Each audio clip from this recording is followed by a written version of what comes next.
یرزقه من حیث لا یحتسب، و او را روزی نصیب میگرداند از او جهتی که اصلا گمان از او. مغفرت بخواهید از پروردگارتان، یقینا پروردگارتان بخشنده را روزی نصیب میگرداند. تغدو خماصا و تروح بطانا، که صبح آنها از لانه های خود با شکم های گرسنه بیرون می شود، با شکم های خالی بیرون می شود. وقتی که شام بر می گردن با لانه هایشان با شکم.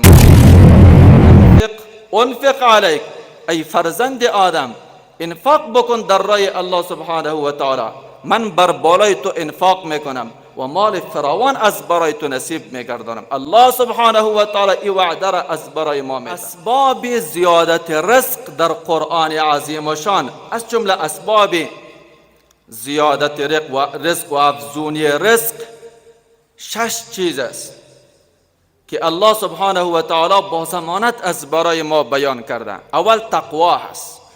الله رب العالمین می فرماید و من یتق الله یجعل له مخرجا، هر که از الله بترسد، تقوا را پیش بگیره، الله تعالی رای بیرون رفت نجات را از برایش نصیب میگرداند. و یرزقه من حیث لا یحتسب، و او را روزی نصیب میگرداند از او جهتی که اصلا گمان از او نباشد.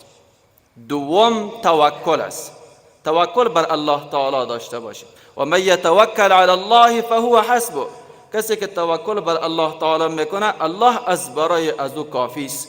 و در حدیث رسول الله صلی الله علیه و سلم میفرماید لو انکم تتوکلون علی الله حق توکله، اگر شما بر الله سبحانه و تعالی به حق توکل داشته باشین، لرزقکم، خامخا شما را روزی نصیب میگرداند. کما یرزق الطیر، چنانچه که رب العالمین پرنده ها را روزی نصیب میگرداند. تغدو خماصا و تروح بطانا، که صبح آنها از لانه های خود با شکم های گرسنه بیرون می شود، با شکم های خالی بیرون می شود. وقتی که شام بر می گردن با لانه هایشان با شکم های سیر و پر بر می گردن. شرط این است که ما به حق توکل داشته باشیم بر الله سبحانه و تعالی. سوم نماز است، پابندی به نمازها است و به جماعت است.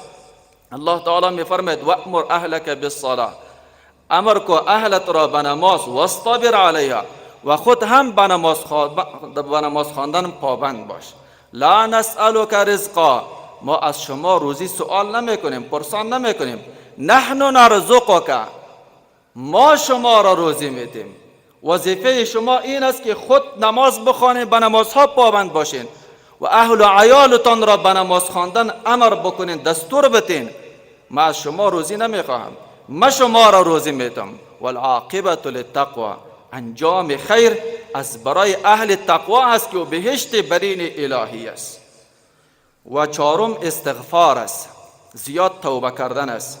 الله تعالی می فرماید فقلت استغفروا ربکم انه کان غفارا، پس گفتم طلب مغفرت بخواهید از پروردگارتان، یقینا پروردگارتان بخشنده است. یرسل السماء علیکم مدرارا، پایان میکند از آسمان الله تعالی باران پیاپی را، باران خیر و برکت را بر بالای شما نازل میکند.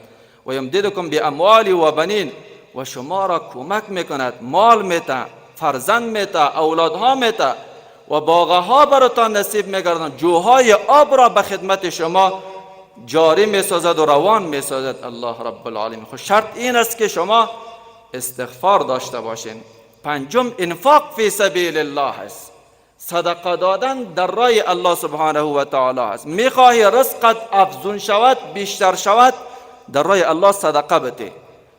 در حدیث قدسی شریف الله سبحانه و تعالی میفرماید یا ابن آدم انفق علیک، ای فرزند آدم انفاق بکن در راه الله سبحانه و تعالی، من بر بالای تو انفاق میکنم و مال فراوان از برای تو نصیب میگردانم. الله سبحانه و تعالی این وعده را از برای ما میده.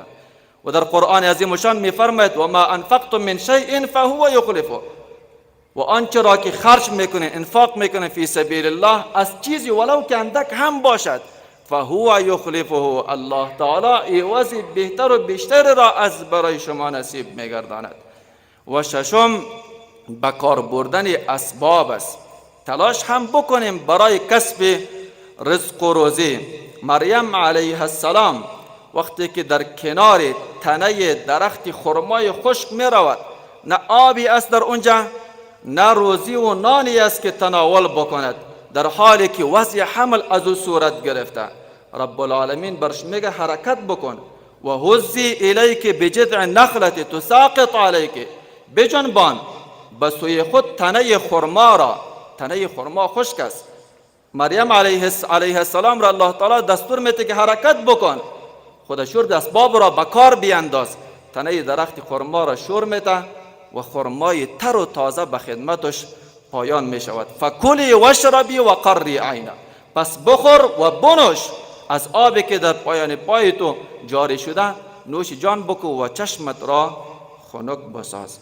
به می خاطر باید ما کوشش بکنیم برای افزودن رزق و روزیمان چشم ما به هیچ مخلوقی بسته نباشد، امید چشم ما هیچ مخلوقی نباشد جز الله سبحانه و تعالی و او اسبابی که رزق و روزی حلال را از برای ما آماده می سازه و نصیب می سازه، رب العالمین خود در کتابش از برای ما بیان کرده.